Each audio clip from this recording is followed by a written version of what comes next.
জন্ম থেকে বিশ্বাস করি একটা মুক্তিযুদ্ধের দল, মুক্তিযুদ্ধ করে, মুক্তিযুদ্ধকে নেতৃত্ব দেবে, সাধারণ মানুষের কথা বলবে।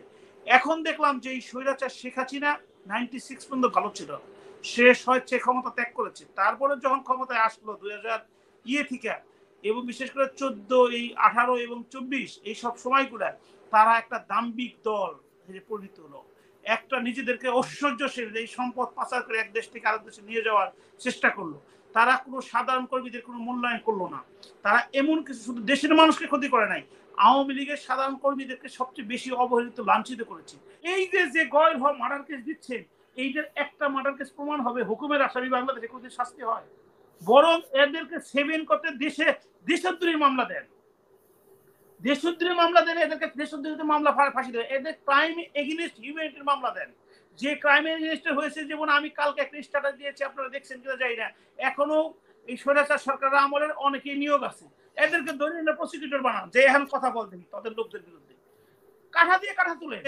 আবু সাইদের যদি একটা ছবি থাকে তাহলে বলবে না আবু সাইদকে মারছে কারা শেখ হাসিনা, মুগ্ধর একটা ছবি থেকে বলবে না মারছে কারা শেখ হাসিনা, তাহলে কি কেউ ভোট দিবে?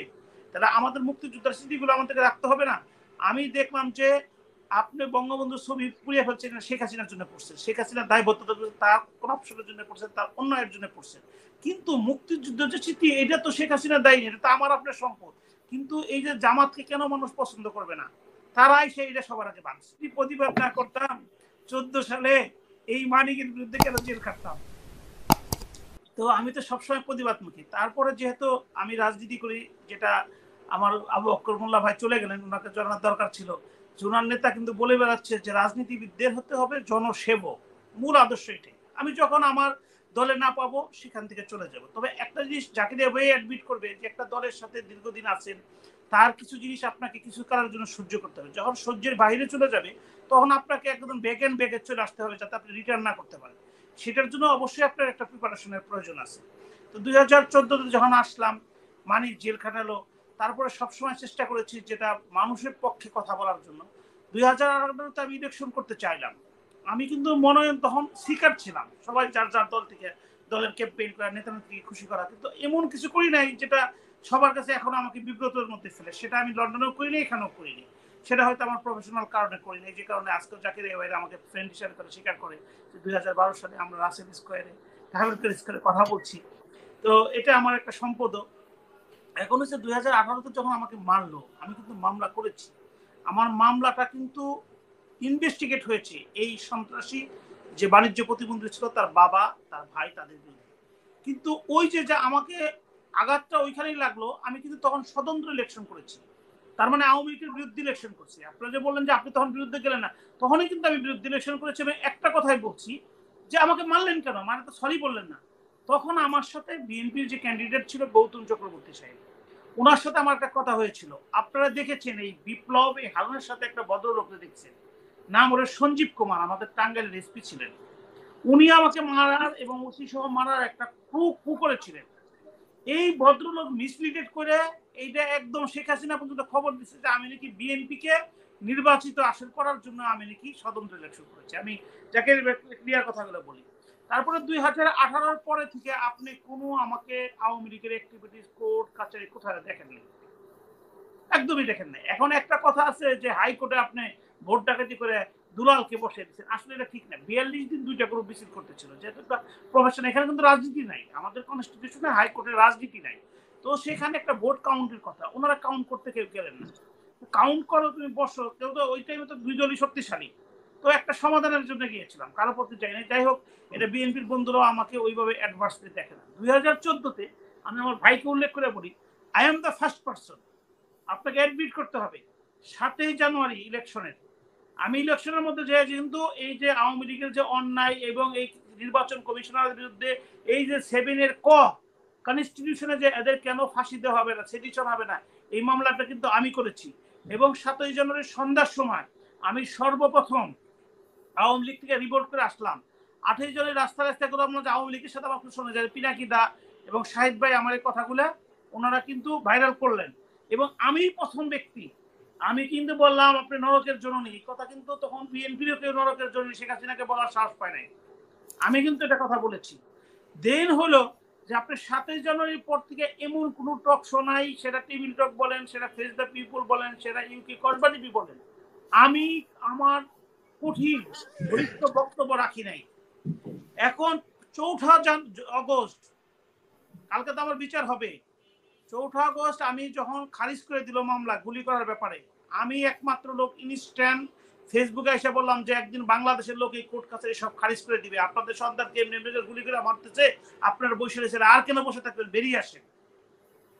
আমার ভাই লন্ডনে থাকে, চিনবেন, ব্যারিস্টার আমির মিল্টন, কন্টিনিউয়াস ফেসবুক কামিয়ে তুলছে। আমার ভাই না ক্লাস 10-এ পড়ে, সব বিসিরে সে, অনেকগুলো টিভি একদম ফেক লাইনে আসছে। এখন হইতেছে যে আমি এটা আওয়ামী লীগের বেনিফিট নিছি, এই কথাটা আমি চ্যালেঞ্জ করে বললাম যে একটা নেতা বলতে পারবো না। না ভাই, আমি বলি নাই বেনিফিট নিয়েছেন, বলি নাই আশরাফ ভাই। আমি আপনার উত্তর না, যদি আমি আওয়ামী লীগ থেকে কোনোদিন বেনিফিট নিতে পারতাম, তাহলে আপনি যে কথা বলতেছেন কিছুটা আমি গায়ে নিতাম যে আমি বেনিফিশিয়ারি। ইভেন আমি জীবনে কারোর একটা ফোনও দেওয়ার ব্যবস্থা করিনি। আমি রাজনীতিটা করি কারণ রাজনীতি করতে গেলে আপনার একটা প্ল্যাটফর্ম লাগবে, খেলতে গেলে আপনার আবাহনী মহামেডান যাই বলেন একটা লাগবে। তা আমি জন্ম থেকে বিশ্বাস করি একটা মুক্তিযুদ্ধের দল মুক্তিযুদ্ধ করে, মুক্তিযুদ্ধকে নেতৃত্ব দেবে, সাধারণ মানুষের কথা বলবে।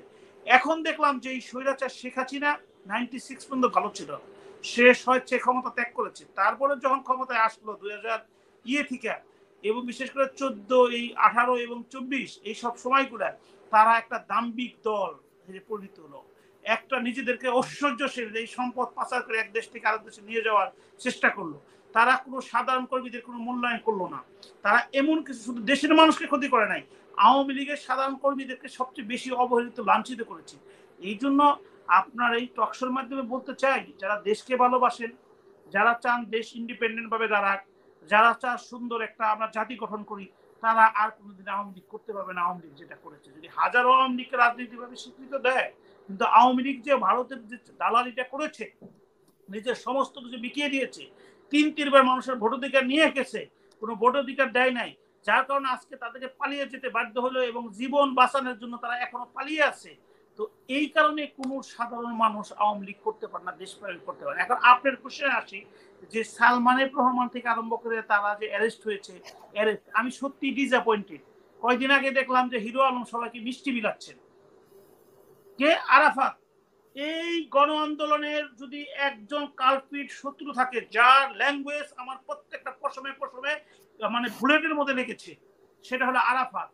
সে আরাফাতের হিস্টোরি শুনলাম, অ্যারেস্ট হয়েছে, এখন শুধু 200 কোটি টাকা দিয়ে নাকি তাকে দেশ থেকে ছেড়ে দেওয়া হয়েছে।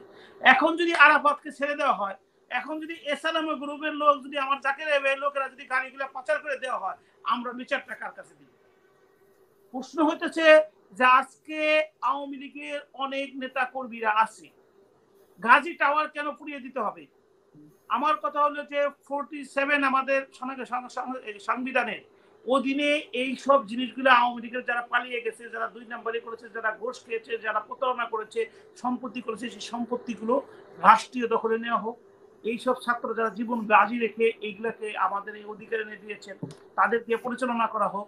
যেসব ভিকটিম ফ্যামিলি নিহত হয়েছেন, আহত হয়েছেন, সেখান থেকে ইনকাম দিয়ে তাদেরকে লালন পালন করা হোক, তাদেরকে পার্টনারশিপ দেওয়া হোক। পুড়িয়ে দিয়ে এই সম্পদগুলো পুড়িয়ে দিলে আমরা একদম সম্পদহীন হব, আমাদের বিদেশ থেকে আমদানি করতে হবে, আমরা গরিব থেকে আরো গরিব অর্থে যাবো, যেটা আওয়ামী লীগের বর্তমানের প্ল্যান, যে ধ্বংসের দিকে চলে যাবো।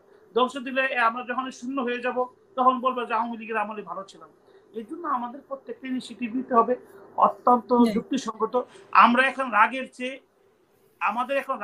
ক্ষমার কথা আমি বলছি না, ক্ষমা করলে এরা আবার আপনার ওই জায়গায় চলে আসবে। আপনারা তাদেরকে বিচার করেন, কিন্তু বিচারের জায়গায় যেটা এখন সবাই বলতে বাধ্য হচ্ছে, আমি প্রথম বলি নাই যে আমাকে বলবো সারা তো আওয়ামী লীগ করতো, আওয়ামী লীগের পক্ষে বলবে। আমি যাকে নিয়ে ভাইকে বলি, এই যে গয়ের মার্ডার কেস দিচ্ছে, এইটার একটা মার্ডার কেস প্রমাণ হবে, হুকুমের আসামি বাংলাদেশে কোনোদিন শাস্তি হয়? বরং এদেরকে সেভেন করতে দেশদ্রোহী মামলা দেন, দেশদ্রোহী মামলা দেন, এদেরকে দেশদ্রোহী মামলা ফাঁসি দেন, এদের ক্রাইম এগেইনস্ট হিউম্যানিটির মামলা দেন। যে ক্রাইম এগেইনস্ট হয়েছে, যেমন আমি কালকে একটা স্ট্যাটাস দিয়েছি, আপনারা দেখছেন কিনা জানি না, এখনো এই স্বৈরাচার সরকারের আমলের অনেকেই নিয়োগ আছে, এদেরকে ধরে নিয়ে প্রসিকিউটর বানান, যে এখন কথা বলতেন তাদের লোকদের বিরুদ্ধে কাঠা দিয়ে কাঠা তুলেন। আমি যাকে নিয়ে কথা বলতে পারছি। এখন আমাদের মতো অনেক লোকই আছে, আওয়ামী লীগ করছে দেখে অ্যাটর্নি জেনারেল রাইটলি কথা বলেছেন যে আওয়ামী লীগ করছে দেখে যে সে দোষী তা না, আওয়ামী লীগের যারা দোষী তাদেরকে শাস্তি দেন। সংগঠন হিসেবে সংগঠন তো একটা বস্তু, এরা শাস্তি পেলে তো সব শাস্তি পেয়ে গেল। যারা বড় বড় নেতা ছিল তারা যদি জেল খাটে, তারা যদি শাস্তি পায়, তাদের যদি ফাঁসি দিয়ে নেওয়া হয়, শাস্তি তো ঠিক হয়ে গেল। তারপরে যদি নতুন করে কেউ দেশের প্রতি আনুগত্য নিয়ে আসে, ডেমোক্রেসির সৌন্দর্য হচ্ছে আমাকে যদি আপনি ভালো লাগে ভোট দিবেন, ভালো লাগলে ভোট দিবেন না, কিন্তু আমি আপনার উপরে আঘাত করতে পারবো না। এটাই তো ডেমোক্রেসি। এটাই তো, এই জিনিসটা এখন একটা সুযোগ দেশটাকে এগিয়ে নিয়ে যাওয়ার। এবং আমি ভেরি গ্রেটফুল এবং আমি অভিনন্দন জানাই জাকিরিয়া ভাইকে, সুযোগ পেলে লিডারকে আমার সালাম দিয়ে বললেন যে 17 বছরে বিএনপি কি হারাইছে সেটার হিসাব না, যেটা পাইছে প্রত্যেকটা গ্রামে বিএনপির সংগঠন দাঁড়িয়ে গেছে, প্রত্যেকটা গ্রামে। এবং যে রাজনৈতিক ম্যাচুরিটি, যে রাজনীতির সৌজন্যশীলতা বর্তমানে বিএনপি দেখাচ্ছে, একদম টপ লেভেলের কথা বলতেছে, এখনো আপনার রুট লেভেলে খুবই দুর্বিষহ। যে তার প্রমাণ হচ্ছে আমি উইদাউট এনি রিজন, আমি কাইমকে কোনোদিন দেখি নাই, চিনিও নাই, আইসা কিন্তু ইনস্ট্যান্ট বহিষ্কার করে দিল, কমিটি ভেঙে দিল। এখন বিএনপি যদি ওই জায়গায় স্ট্রিক্ট থাকে, একমাত্র দল বিএনপি হচ্ছে আস্থার প্রতীক। কেন আস্থার প্রতীক? আপা একটা কোশ্চেন করেছিলেন, মুক্তিযুদ্ধের দল কি আওয়ামী লীগ? না, এটা তারা ব্যবহার করতো শুধু মুক্তিযুদ্ধের কৃতিত্ব কি শুধু আওয়ামী লীগের? কৃতিত্বটা তারা ব্যবহার করতো, কিন্তু এই কৃতিত্বটা কিন্তু অংশীদার কিন্তু বিএনপি, তাদের নিতে হবে। এবং তাদের সামনে সবচেয়ে বড় সুযোগ, যাকে এবার একটু কাইন্ডলি শুনেন, এই যে স্বাধীনতার স্তম্ভগুলা, বিভিন্ন স্তম্ভ, আজকে যদি ধরেন যে আবু সাইদের যদি একটা ছবি থাকে, তাহলে বলবে না আবু সাইদকে মারছে কারা? শেখ হাসিনা। মুগ্ধর একটা ছবি থেকে বলবে না মারছে কারা? শেখ হাসিনা। তাহলে কি কেউ ভোট দিবে? তাহলে আমাদের মুক্তিযোদ্ধার স্মৃতিগুলো আমাদেরকে রাখতে হবে না? আমি দেখলাম যে আপনি বঙ্গবন্ধুর ছবি পুড়িয়ে ফেলছেন, শেখ হাসিনার জন্য করছেন, শেখ হাসিনার দায়বদ্ধতা তার করাপশনের জন্য করছেন, তার অন্যায়ের জন্য করছেন। কিন্তু মুক্তিযুদ্ধের যে স্মৃতি, এটা তো শেখ হাসিনার দায়ী নেই, এটা তো আমার আপনার সম্পদ। কিন্তু এই যে জামাতকে কেন মানুষ পছন্দ করবে না? তারাই সেইটা সবার আগে বাঁধছে, অনেক জায়গায় ভাবছি। আবার আরেকটা কথা বলি, যে ওই আবু বকর ভাই থাকলে ভালো হইতো, ওনার সামনে সমালোচনা করলে হয়তো হইতো। একটা মাজারেও কখনোই এই বিএনপি আঘাত করে নাই। আবার শিক্ষকদের কথা বলতেছেন, শিক্ষকদের চেয়ে বড় দায়ী হচ্ছে ডিসিরা। আপনি আমারে বললেন আপনি ইলেকশন করলেন কেন? আপনি ডিসিরে বলেন তুই বেটা ইলেকশন পরিচালনা করেন রিটার্নিং অফিসার হিসেবে। আপনি এসপি কে বলেন, যারা দালালি করে লক্ষ লক্ষ টাকা করে একটা ইলেকশনকে চেয়ারম্যান মেম্বারকে জিতিয়ে দেওয়ার জন্য কাছে, তাদেরকে বলেন। একজনকে কি ধরা হয়েছে? মাইল খাইছে যে পুলিশ এই বৃষ্টির মধ্যে দাঁড়িয়ে আমার দেয়, ট্রাফিক দিয়ে আমার বাড়িতে যাওয়ার ব্যবস্থা করে, যে পুলিশ রাত্রে জেগে থেকে আমার নিরাপদে পাঠিয়ে দেয়, যে পুলিশ আমাকে পাহারা দেয়, যে পুলিশে আপনি কয় টাকা ঘুষ দিতে পারবেন? পুলিশের ঘুষ খাইতে এসপিডিসিরা। অন্যতম কর্মকর্তা একটা কনস্টেবলটা কে কয় 100 টাকা 200 টাকার উপরে কেউ দেয়? এবং তার সাথে মিসবিহেভ অনেক সময় করা হয়। একটা মামলা ইনভেস্টিগেশন থাকে, তার টাকাগুলো যে খরচ আসছে স্বরাষ্ট্র মন্ত্রক থেকে, এটাও খাওয়া হয়। আবার যে ওসি সাহেব দেয়, অনেক ওসি সাহেব তাদের কাছ থেকে ভাগ নেয়। কিন্তু আপনি যে ডিসি রিটার্নিং অফিসার হয়ে এদেরকে ব্যবহার করতো, যে এসপি এই ইলেকশনগুলোর 2 নাম্বারই করতো, আজ পর্যন্ত তাদের একটাও ধরা হয় নাই।